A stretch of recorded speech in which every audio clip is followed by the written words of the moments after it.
सीधे दिखा रहे हैं और प्रधानमंत्री वहां पर पहुंच चुके हैं। उन्होंने अपना रोड शो वहां पर शुरू कर दिया है। ये दृश्य हम आपको दिखा रहे हैं।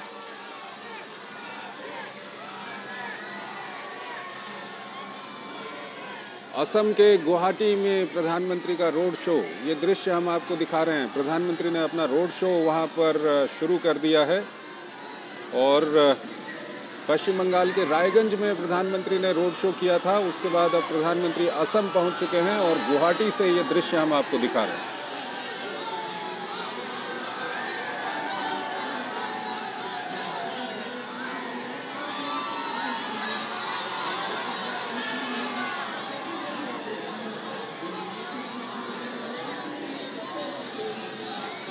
लोगों का उत्साह वहाँ पर देखा जा सकता है। लोग काफ़ी प्रफुल्लित हैं प्रधानमंत्री को अपने सामने देखकर और प्रधानमंत्री भी हाथ हिलाकर लोगों का अभिवादन वहाँ पर स्वीकार कर रहे हैं।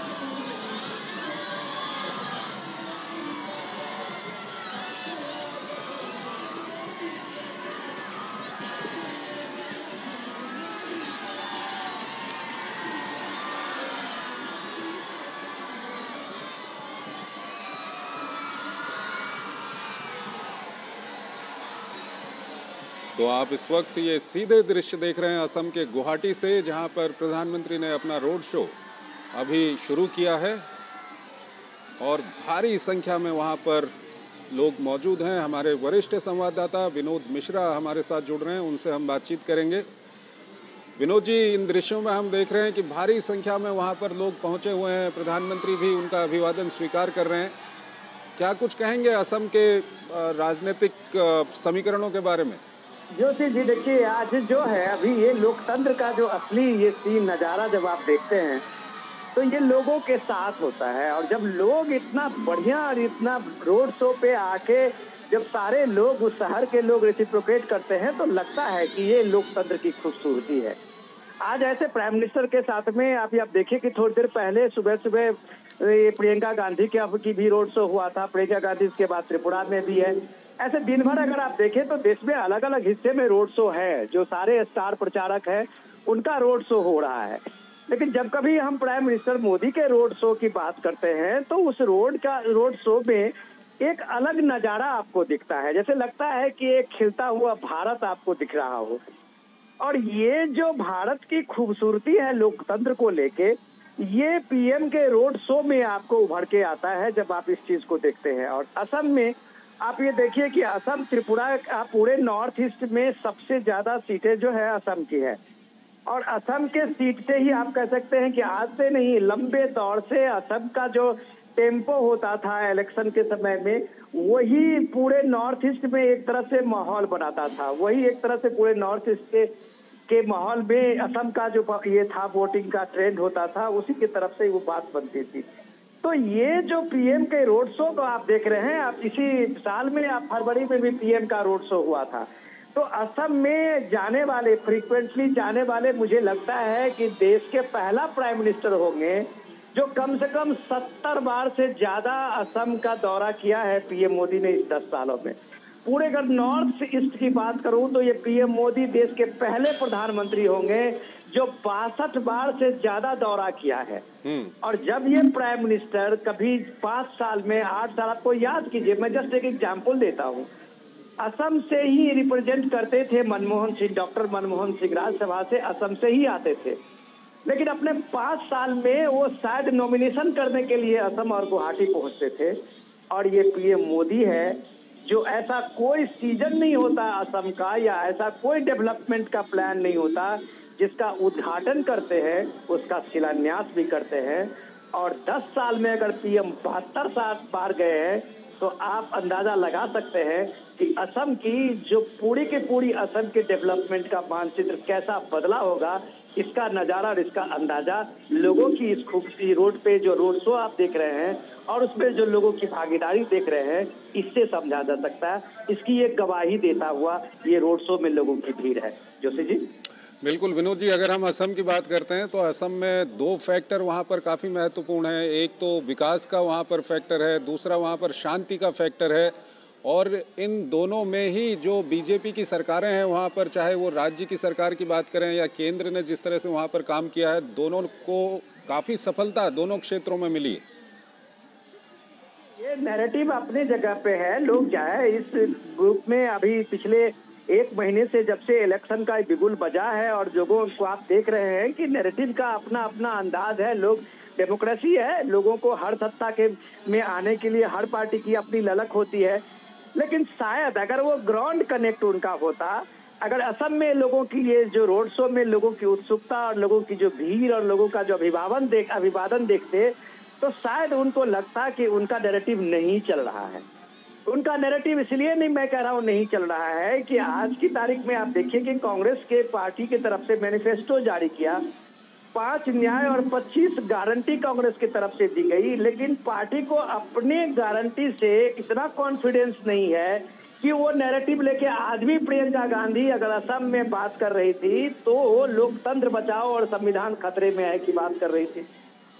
आज त्रिपुरा में प्रियंका गांधी है तो उनका एजेंडा जो था वो लोकतंत्र बचाओ और संविधान खतरे का ही था। तो अगर ये लोकतंत्र बचाओ और संविधान खतरे में है तो फिर ये भीड़ क्या है? तो ये चीज लोगों को जो समझाने की कोशिश कर रहे हैं पॉलिटिकल लीडर, इससे बेहतर होता कि नरेंद्र मोदी के एजेंडे में जो मोदी की गारंटी है उसके सामने में, उसके डेवलपमेंट के प्लान में जो मिशन 2047 का विकसित भारत संकल्प का है, उसके प्लान में एक कोई बड़ी लाइन खींचते। अगर बड़ी लाइन खींचते तो शायद प्रियंका गांधी भी अपनी रैली में, अपनी उस रोड शो में शायद इतनी ही बड़ी भीड़ देखती, क्योंकि ये डेमोक्रेसी, यहाँ के लोग कभी किसी पार्टी के साथ बेईमानी नहीं करते। जो देता है उसको पाई वापस करता है। जोशी जी बिल्कुल। विनोद जी, अगर हम खासकर गुवाहाटी की बात करें तो गुवाहाटी में बीजेपी को काफ़ी अच्छी वहाँ पर सफलता मिलती रही है, और जिस तरह की भीड़ हम वहाँ पर देख रहे हैं, ये क्या कुछ दर्शाता है? क्योंकि गुवाहाटी में जिस तरह की भीड़ है, इसका मैसेज कहीं ना कहीं पूरे असम में और पूरे उत्तर पूर्व में जाता है। अगर मैं गलत नहीं हूँ जोशी जी, तो आप ये देखिए कि ये असम गण परिषद की सीट है जहाँ शायद पीएम की अभी ये रोड शो हो रहा है। तो ये आपको मानना पड़ेगा कि पीएम अपने रोड शो हो, इलेक्शन कैंपेन हो, वो किसी भी रूप में अपने एलाइज के लिए एक अलग रणनीति नहीं रखते। आपको याद होगा अभी बिहार में जो पहली रैली पीएम ने की थी, तो अपने एलाइज पार्टनर जो चिराग पासवान के को जो सीटें मिली थी, वहां से पीएम ने शुरू की थी। वो एनडीए के घटक दल उतने ही उनके लिए महत्वपूर्ण है जितना बीजेपी के कोई कैंडिडेट है। तो अभी जो ये रैली हो रही है, मुझे शायद मैं गलत अगर नहीं हूँ तो ये असम गण परिषद के ही सीट की जो कैंडिडेट है वो उनके पार्टी के, बीजेपी के एलाइज है, और वो रोड शो पीएम उसकी कंस्टिट्यूंसी में करके उनकी ताकत को मजबूती देने के लिए वहाँ लोगों के बीच में है।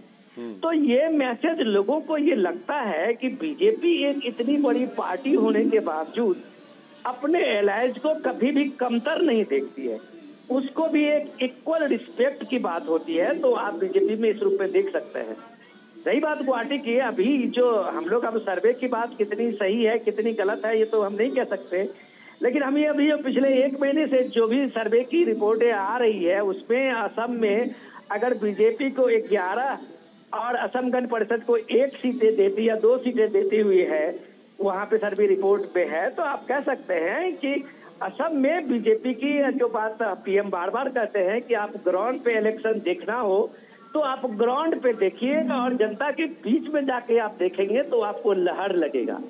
थर्ड टाइम के प्राइम मिनिस्टर के लिए ये लहर शायद दुनिया के किसी भी देश डेमोक्रेटिक कंट्री में आपने नहीं देखा होगा, जो भारत में इन दिनों दिख रहा है। लेकिन अफसोस कि फिर भी कुछ लोगों को इसमें संविधान खतरे में लग रहा है। जोशी जी। विनोद जी, पिछले कुछ सालों में जो उत्तर पूर्व के लिए काम किया गया है उसमें विकास के साथ साथ अगर हम शांति की बात करें तो उत्तर पूर्व के जो विभिन्न राज्य हैं वहाँ पर अब काफ़ी शांति हो गई है। असम में भी लोग इसको काफ़ी अप्रिसिएट करते हैं और इसी का ये फ़र्क यहाँ पर हम देख रहे हैं। क्या कुछ कहेंगे आप शांति के प्रयासों में जो केंद्र सरकार की भूमिका रही है? आज की तारीख में असम में अगर आप असम का ही लें तो उल्फा से लेके जो छोटे मोटे उग्रवादी संगठन थे उनका सरेंडर हो चुका है। लगभग सारे ग्रुप जो है, एक परेश बरुआ को छोड़ के अगर आप बताएं तो सारे के सारे जो उग्रवादी संगठन थे वो मुख्यधारा में लौट आए हैं। और मुख्यधारा में ही नहीं लौट आए हैं, वो अपने मुख्यधारा में लौटने के साथ में वो जीवन में अपनी प्रगति के लिए, अपने समाज की प्रगति के लिए वो तत्पर दिखने भी लगे हैं। रही बात कि जब आप पूरे नॉर्थ ईस्ट की बात करते हैं तो आप ये देख लीजिए कि सिर्फ ये मोदी है जिनके रूल में इनके 10 साल में कई स्टेट से वहाँ arm force special power act हटा था। ये जो लोग आज आरोप मणिपुर को लगा रहे हैं या मणिपुर के लेके बात करते हैं, वो एक बड़ी एक्सीडेंट थी, वो एक जो जातीय विद्वेष थी, वो एक किसी भी तरह से उसको ये नहीं कहा जा सकता है कि वो उस समय का एक बड़ा एक तरह से ब्लॉट लगा हुआ था उसके पे। एक साजिशन एक तरह की बात हुई थी कि उस पे एक आप कह सकते हैं कि इथनिक क्लास के रूप में शुरू हुआ था, जो आज का नहीं, कम से कम मणिपुर का जो वहाँ का डेमोग्राफी है उसमें कम से कम पिछले 40-50 साल से इस तरह के ऐसे वायलेंस वहाँ लगातार कई दशक तक हुआ था। लेकिन बीजेपी 10 साल से वहाँ सरकार में है, ये बात भी हमें जानना पड़ेगा। और बीजेपी 10 साल से वहाँ है तो सिर्फ डेवलपमेंट के बल पे है, बिल्कुल लोगों के एस्पिरेशंस के बल पर है। इसलिए बीजेपी नॉर्थ ईस्ट में 90% सीट जीती है लोकसभा पे। इसलिए बीजेपी 1-2 स्टेट को छोड़ के नॉर्थ ईस्ट के सारे स्टेट में एलायंस के साथ या खुद की सरकार वहाँ चलाती है। और ये जादू जो है वो सिर्फ डेवलपमेंट का है, इसमें कोई नैरेटिव नहीं होता, कोई रिलीजन नहीं होता। आप अगर देख लीजिए इस सारे इलाके में तो ऑलमोस्ट जो इलाके हैं वो क्रिश्चियन बहुल इलाके हैं। लेकिन अगर क्रिश्चियन बहुल इलाके में बीजेपी जीत के आती है और सरकार बनाती है तो ये सारे नैरेटिव जो आज दिए जा रहे हैं उस नैरेटिव को इसका वो जवाब नॉर्थ ईस्ट दे रहा है देश का। जोशी जी बिल्कुल। विनोद जी आप हमारे साथ बने रहिए। एक बार हम दर्शकों की जानकारी के लिए फिर बता दें कि इस वक्त ये हम रोड शो दिखा रहे हैं प्रधानमंत्री नरेंद्र मोदी का असम की राजधानी गुवाहाटी से, जहां पर प्रधानमंत्री इस वक्त पहुंचे हुए हैं और भारी संख्या में वहां पर लोग उमड़े हुए हैं प्रधानमंत्री को देखने के लिए, प्रधानमंत्री का स्वागत करने के लिए। प्रधानमंत्री भी हाथ हिलाकर अभिवादन कर रहे हैं लोगों का। और हमारे वरिष्ठ संवाददाता विनोद मिश्रा हमारे साथ जुड़े हुए हैं। विनोद जी, अगर हम असम की बात करें तो असम में घुसपैठियों का एक बड़ा मुद्दा रहा हुआ है वहाँ पर, और बार बार पहले भी ये कहा जाता था कि वहाँ पर जो जनसंख्या है उसको ही वहाँ पर बदल दिया गया। ये मुद्दा अब कितना, आज की तारीख की अगर हम बात करें तो कितना प्रासंगिक रह गया? देखिए, ये चीज तो हमें माननी पड़ेगी कि इस देश ने जो एक स्टेबल गवर्नमेंट आप जब कहते हैं और जब आप कहते हैं कि स्थिर सरकार और मजबूत सरकार, तो ये स्थिर सरकार और मजबूत सरकार ही किसी रूप में किसी स्टेट के कोई टर्निंग पॉइंट ऐसा कुछ ये रहा है ट्रबल एरिया में।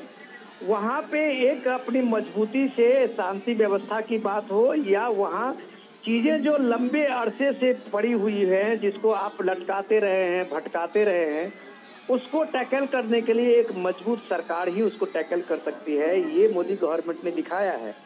आपको याद होगा कि एनआरसी के लिए सुप्रीम कोर्ट ने कितने बरस का वो पेंडिंग रहा है जी। अब आप सोचिए कि राजीव गांधी ने पहला एकॉर्ड किया था जब स्टूडेंट असम गण परिषद के स्टूडेंट विंग के साथ में जो बांग्लादेशी माइग्रेंट और इलीगल माइग्रेंट का ये मुद्दा था। शायद हम लोग उस समय स्टूडेंट ही रहे होंगे जिस दौर की ये बात है। लेकिन असम की प्रॉब्लम कभी खत्म नहीं हुई। एक तरफ ये प्रॉब्लम इलीगल माइग्रेशन की प्रॉब्लम थी, बांग्लादेश की घुसपैठ की प्रॉब्लम थी। दूसरी तरफ आप देखिए कि उधर जो है उग्रवाद संगठन जो है वो एक अलग तरह से असम पूरे देश को चैलेंज देता रहा था। लेकिन आज अगर इस 10 सालों में उन सारी चीजों को आप देखिए तो सारे प्रॉब्लम एड्रेस हो रहे हैं और असम शांति के रास्ते पे चल पड़ा है। हेमंत बिस्वा शर्मा को आप देखिए कि उन सारे इलाकों में एक फर्म डिसीजन लेके और वो जो सारी सरकार जो इम्प्लीमेंट करा रहा है, चाहे वो सुप्रीम कोर्ट के ये उसमें एनआरसी का ये रहा हो या अभी सीए का जो मामला आया है उसका इशू हो, हर इशू में जो वहाँ लोकल नैरेटिव था उसको कम से कम जमीन पे खत्म उतारने का जो सबसे इम्पोर्टेंट काम किया है वहाँ का चीफ मिनिस्टर हेमंत बिस्वा शर्मा है। और मजबूती के साथ लोगों में एक विश्वास दिलाया और असम के लोग उसके साथ खड़े रहे, तो वहाँ कोई नैरेटिव नहीं चला। आपको याद होगा AITF का, अब जो बदरुद्दीन तैयब साहब का जो की पार्टी है, वो इसी मुद्दे को लेके इलीगल माइग्रेशन का जो है उसको उसने ब्लफ बना दिया और उसको लेके वो अपनी तरह से एक पार्टी खड़ा कर ली। कांग्रेस पार्टी ने उनके साथ समझौता कर लिया, कांग्रेस पार्टी का वो एलाइज बन गए और वो आप देखिए आज वो कांग्रेस पार्टी के एलाइज में नहीं है, लेकिन बदरुद्दीन को आप देखिए कि वो वहां पे कम से कम 10-15 सीटें जीतने के स्थिति में पहुंच गए, वो लोकसभा में सांसद बनने की स्थिति में पहुंच गए। तो ये स्थिति जो आप एक पॉलिटिकल नैरेटिव दिया था, उस नैरेटिव का नतीजा था। आज असम के लोगों ने इस रियलिटी को समझा है, तो आप देखिए वो हेमंत बिस्वा शर्मा के साथ में खड़े हैं। ये सिर्फ असम, सिर्फ वहाँ पे हिंदू ही नहीं, मुस्लिम जो असमी आज मुस्लिम हैं वो भी हिंदू उसके सपोर्ट में हेमंत शर्मा बिस्वा शर्मा के साथ में खड़े हैं, क्योंकि उनको लगता है कि कई इलाके ऐसे असम के ऐसे हैं जिसकी पूरी डेमोग्राफी बदल गई है, और अगर ये डेमोग्राफी बदल गई है तो असमी कल्चर का क्या होगा, ये सवाल वहाँ के जितना हिंदुओं का है उतना ही मुसलमानों का है। तो ये बात समझने की जरूरत थी, जिसको पिछले 50 सालों में नहीं समझा गया, और आज जब हेमंत बिस्वा शर्मा ने वो करके दिखाया है, तो आप देखिए उसके साथ में हेमंत बिस्वा शर्मा के साथ में न वहाँ के सिर्फ हिंदू हैं, बल्कि वहाँ के जो ओरिजिनल मुस्लिम हैं वो भी हेमंत बिस्वा शर्मा के साथ में हैं और उतनी मजबूती से खड़े हैं। जोशी जी। विनोद जी, असम की अगर हम बात करते हैं तो वहाँ पर 2 बार से राज्य में बीजेपी की सरकार है, और केंद्र की भी हम बात करें तो लगातार कनेक्टिविटी पे काफ़ी काम हुआ है। तो चाहे वो फिजिकल कनेक्टिविटी हो या उसके अलावा एक मेंटल कनेक्टिविटी की अगर हम बात करें दिल्ली के साथ, देश के बाकी हिस्सों के साथ, जो उत्तर पूर्व के राज्यों की या असम की हम बात करें, ये कितना फ़ायदेमंद होने वाला है बीजेपी के लिए?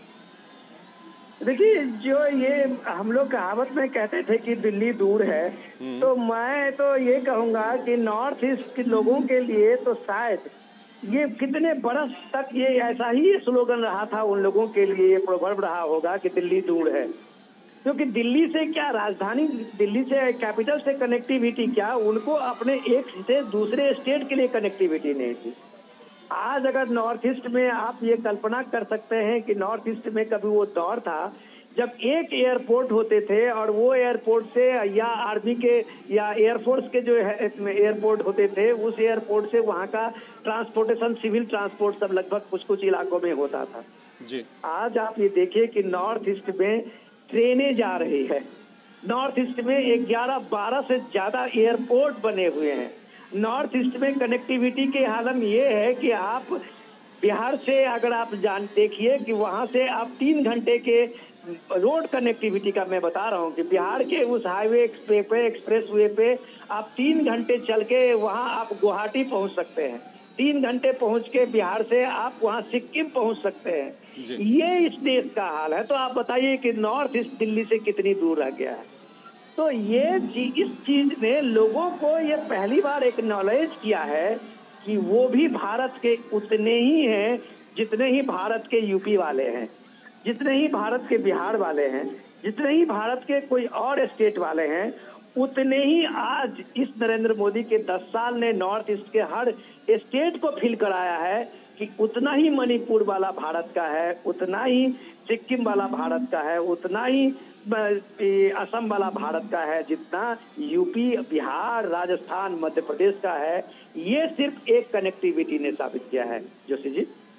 बिल्कुल विनोद जी, हमारे साथ बने रहिए। इस वक्त दर्शकों की जानकारी के लिए हम बता दें कि प्रधानमंत्री नरेंद्र मोदी असम की राजधानी गुवाहाटी में इस वक्त एक रोड शो कर रहे हैं, और वहां पर भारी संख्या में वहां पर लोग मौजूद हैं। सड़क के दोनों ओर वो प्रधानमंत्री का स्वागत कर रहे हैं। प्रधानमंत्री भी हाथ हिलाकर उनका अभिवादन स्वीकार कर रहे हैं। हमारे वरिष्ठ संवाददाता विनोद मिश्रा हमारे साथ जुड़े हुए हैं। विनोद जी, फिर एक बार में जो घुसपैठियों की हम लोग बात कर रहे थे उसी की ओर वापस आना चाहूँगा। असम में चाहे हम जो बोडो इलाका है वहाँ की हम बात करें, असम के विभिन्न इलाकों की हम बात करें, तो ये एक बड़ी समस्या थी, और इस समस्या कहीं ना कहीं हम देखें तो ये समस्या वहाँ पर जो पहले कांग्रेस की सरकार हुआ करती थी उसको सत्ता से उखाड़ने में इस समस्या ने बहुत बड़ा वहाँ पर योगदान किया है। और पिछले 10 साल में वहाँ पर राज्य में बीजेपी की सरकार है, केंद्र में बीजेपी की सरकार है, तो इस समस्या का कितना समाधान हुआ है?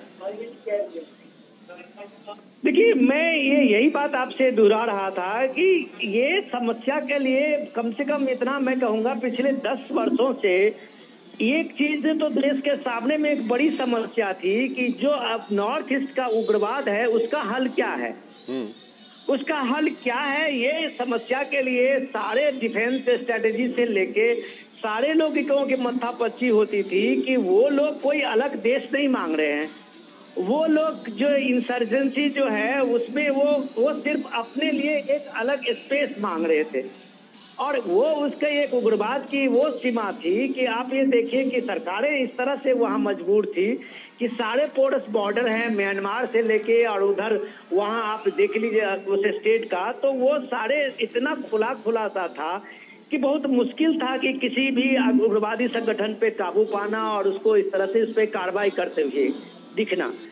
लेकिन उससे भी ज्यादा इम्पोर्टेंट थी राजनीतिक इच्छा शक्ति की। राजनीतिक इच्छा शक्ति मैं इसलिए कह रहा हूँ कि एक दौर था, मैं किसी पार्टी का नाम नहीं लूंगा या मैं किसी के उसमें इसको इन्वॉल्व नहीं करूंगा, लेकिन मैं जानता हूँ इस चीज को कि पूरे नॉर्थ ईस्ट में वहाँ जो ये लोकसभा के चुनाव होते थे या विधानसभा के चुनाव होते थे, उसमें सीधे जो मिलिटेंट ग्रुप थे उनका इंटरफेरेंस होता था और वो किक बैकिंग होती थी।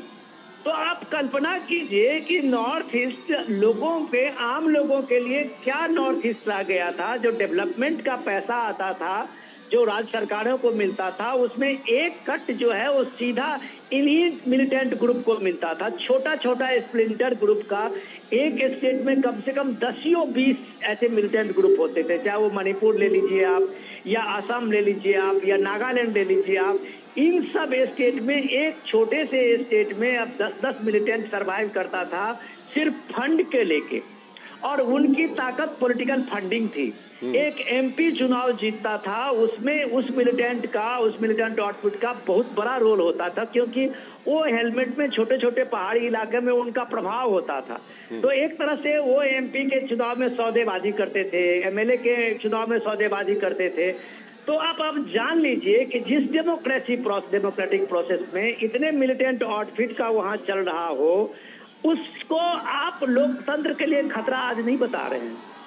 उसको उस समय में संविधान खतरे में नहीं बताया जा रहा था। और लगभग मैं कहता हूं कि दिल्ली की हालत एक सरेंडर्ड की हालत थी, क्योंकि वहां जो भी जीत के आते थे उसमें उसकी भूमिका होती थी। ये पिछले 10 साल में ये ऐसा नहीं दिखा है, और ये इसलिए ऐसा नहीं दिखा है कि वो एक नेतृत्व का विश्वास होता है कि जनता उसके साथ खड़ी होगी, तो फिर ये मिलिटेंट आउटफिट कुछ नहीं बिगाड़ पाएंगे। जो आप जम्मू कश्मीर में आप देख रहे हैं कि जब आर्टिकल 370 के लिए महबूबा मुफ्ती ने कहा कि कश्मीर में खून की नदियां बहेगी और तिरंगा उठाने वाला कोई नहीं होगा, तो शायद वो भूल गई कि एक ललक से जम्मू कश्मीर के लोग इस आर्टिकल 370 का स्वागत करने के लिए तैयार बैठी है, तो एक पत्ता नहीं हिला। और वही नॉर्थ ईस्ट का हुआ। और अब देखिए धीरे धीरे सारे समस्याएं, जैसे मिलिटेंट आउटफिट का फंड बंद हुआ, उनके पैसे बंद हुए, उनकी किक बैकिंग बंद हुई, उनका पॉलिटिकल जो एक्टिविटीज थी वो बंद हुई। आप देखिए कि सारे के सारे छोटे छोटे स्प्लिंटर ग्रुप कैसे तबाह हो गए। तो ये कोई जादू नहीं है, ये कोई जो बात लोग अभी डिफरेंट चैनल पे आप देखिए जिस तरह से कहानी गढ़ रहे हैं, ये एक दिन में नहीं होता है। वो उसके लिए पूरी लगन मेहनत करने के, इस ग्राउंड सिचुएशन को जानना होता है। ये इस देश को आप ये बता सकते हैं, मैं इस बात के लिए कम से कम प्राइम मिनिस्टर नरेंद्र मोदी की तारीफ करना चाहूंगा कि जितना ट्रबल एरिया है इस देश में, उसमें कम से कम नरेंद्र मोदी ने पर्सनली उस जगह का विजिट किया है, उसमें टाइम लगाया है, चाहे वो संघ के कार्यकर्ता के रूप में हो या बीजेपी के कार्यकर्ता के रूप में, सचिव महासचिव के रूप में हो। वहां पे उसमें अपना पर्सनल कनेक्शन जोड़ के वहां लोगों की समस्या को सुना है, उस समस्या को समझा है।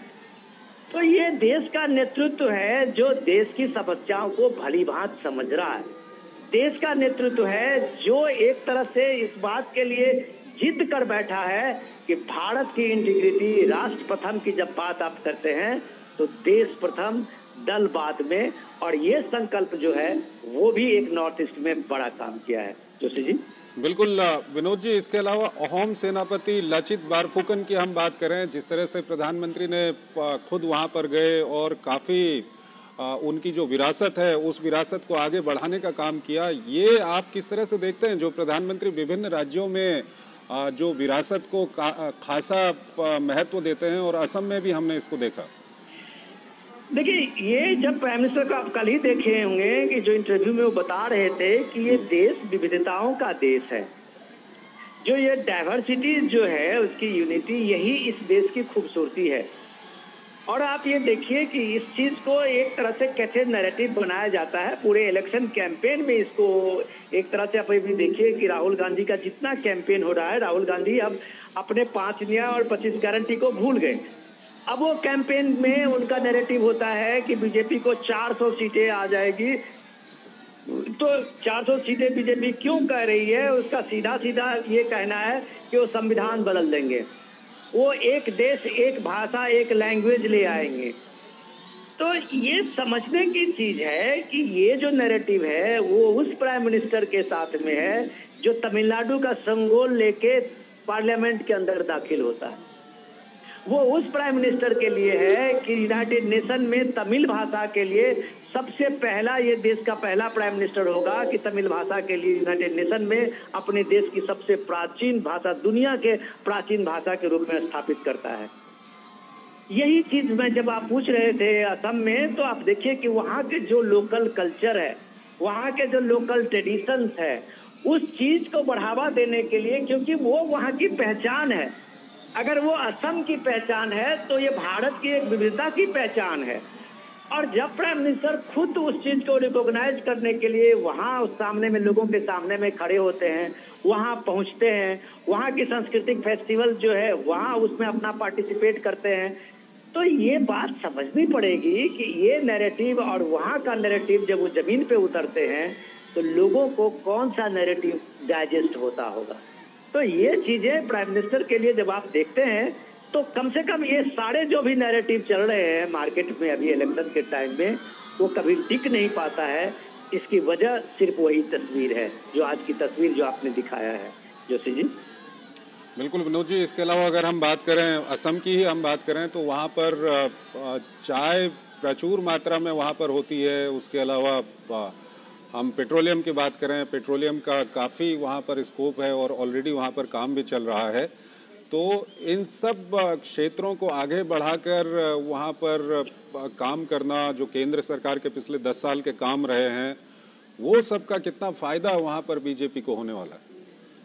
देखिए, वे वहाँ के लोग भी जानते हैं जोशी जी कि पोटेंशियल वहाँ के नॉर्थ ईस्ट की कमी नहीं है। नॉर्थ ईस्ट के चाहे असम हो या दूसरे स्टेट को आप देखिए, वहाँ अभी तक टूरिज्म मैप पे आया ही नहीं था। वहाँ की टूरिज्म की जो पॉसिबिलिटीज है, वहाँ आप ये देखिए कि ऑर्गेनिक खेती की जो पॉसिबिलिटीज है, वहाँ आप सिर्फ एक असम है जहाँ पे पेट्रोलियम प्रोडक्ट की भी ये है, लेकिन उतनी बड़ी तादाद में नहीं है। फिर भी वहाँ एक लगातार ये कोशिश होती रही है कि वहाँ भारत की जो खनिज संपदा के रूप में असम को एक तरह से किया जा सकता है, एक बड़ा बनाया जा सकता है। दूसरी बात सबसे इम्पोर्टेंट ये है कि इन सारी चीजों में पीस सबसे बड़ा फैक्टर होता है। ये पीस मैं इसलिए कह रहा हूँ कि कभी इसके दौर था जब दौर में असम क्या पूरे नॉर्थ ईस्ट में जाना, कनेक्टिविटी भी की प्रॉब्लम थी और इंसर्जेंसी के कारण भी लोग जाना आना नहीं चाह रहे थे। और आज आप देखिए कि नॉर्थ ईस्ट में कोई भी हिल स्टेशन आपको या कोई भी वहाँ के जो खूबसूरत प्लेसेस हैं, वहाँ भीड़ होती है पूरे के पूरे गर्मियों के सीजन में। पूरे नॉर्थ इंडिया आजकल नॉर्थ ईस्ट में होती है। तो ये पोटेंशियल जो है, उस पोटेंशियल को लोगों ने कनेक्टिविटी के बाद समझा। अब जो कनेक्टिविटी बनी है और लोग वहाँ पे पहुँच रहे हैं, लोग जा रहे हैं, लोकल चीज़ों की खरीदारी हो रही है, तो जाहिर सी बात है भारत के इतने बड़े बाजार में नॉर्थ ईस्ट खास करके असम का जो प्रोडक्ट है उसका सीधे एंट्री हुई है। तो आप सोच लीजिए कि उस स्टेट के जीडीएसएसपी जो है वो कितना बड़ा होगा। दूसरी बात कि देखिए कि सबसे बड़ी बात ये थी कि अभी तक नॉर्थ ईस्ट के लिए जब सेंटर से पैसा जा रहा था, वो सारे नॉर्थ ईस्ट का पैकेज होता है सेंटर की तरफ से, वो एक आप कह सकते हैं कि उनका एक स्पेशल ये बनता है, पैकेज बनता है जो दूसरे स्टेट से